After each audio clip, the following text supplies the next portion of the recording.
For 10 years, I've driven the last bus on the late-night route.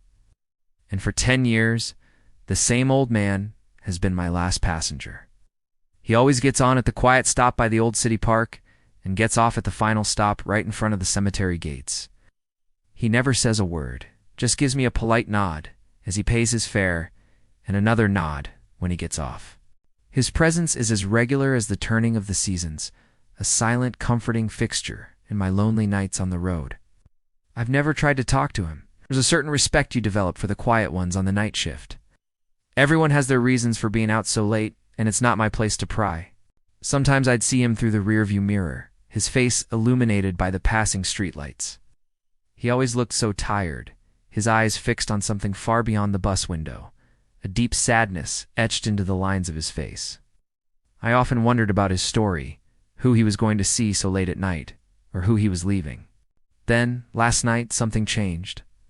As we pulled up to the cemetery gates, the usual final stop, he walked to the front of the bus. I was expecting the usual nod, but instead he stopped and looked right at me. His eyes, for the first time, seemed clear, and there was a faint smile on his lips.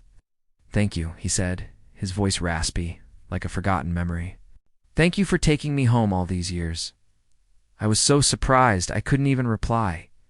I just managed a small nod.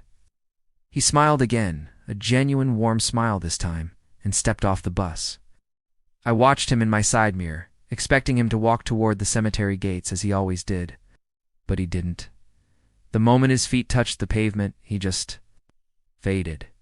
Like smoke caught in a gentle breeze, he dissolved into the misty night air. I sat there for a long time, the engine idling, the only sound in the dead of night. My heart was pounding. Was I seeing things? Was I just tired? I drove back to the depot in a daze, my mind racing. This morning I couldn't shake the feeling, so I went to the local library and looked through the town's old newspapers. And that's when I found it. An article from 10 years ago. A bus driver, an old man, had died of a heart attack on the final route of the night, right before he reached his last stop. The picture in the newspaper, it was him. For 10 years I hadn't just been driving a passenger. I was helping a fellow driver finish his final journey, night after night. Last night, it seems, he finally reached home.